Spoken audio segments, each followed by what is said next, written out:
በስመ አብ ወወልድ ወመንፈስ ቅዱስ አሐዱ አምላክ አሜን።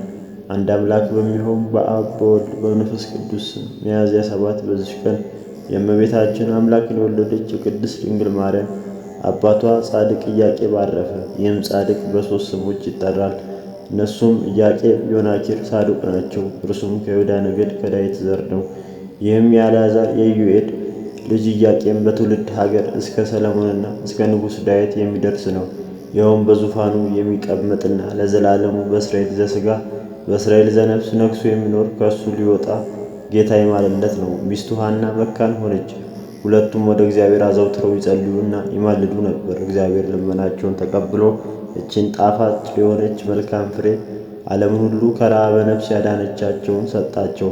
መሪ የሆነ ተገዥነትንም ከሁሉ በእርሷ አስወግዶ ለዚህም ጻድቅ ኢያቄም ለክብር ባለቤት ክርስቶስ ኃያት መሆንን ተገባው። ድንቅ ስለሆነ ሥጋዊ ከልጁ ስለመወለዱ ነው። እግዚአብሔር በእመቤታችን በቅድስት ድንግል ማርያም መወለድ ደስ ባሰኘው ጊዜ በልቦናው ደስ ብሎት መሥዋዕቱን አቀረበ። ከላዩም ከወገኖቹ ልጆች ኀፍረትን አስወገደ። አምላክን የወለደች እመቤታችን ቅድስት ድንግል ማርያምን ጡት ካስጧት በኋላ ለእግዚአብሔር እንደተሳሉ ተሸክመው ወደ እግዚአብሔር ቤተ መቅደስ ወስደው አስገቧት። ጻድቅ ኢያቄምም ጥቂት ዘመን ኑሮ በሰላም አረፈ። የከበረች በረከቱ ከሁላችን ከክርስቲያኖች ወገን ጋር ለዘላለሙ ትኑር አሜን። በዚችም ዕለት የሰማዕታት አጋቦስና የቴዎድራ ደግሞም የቢልዮን ገዳም የአባ ሙሴ ልጅ የአባ መቅሩፋ መታሰቢያቸው ነው። እግዚአብሔር በጸሎታቸው ለዘላለም ይቅር ይበለን አሜን።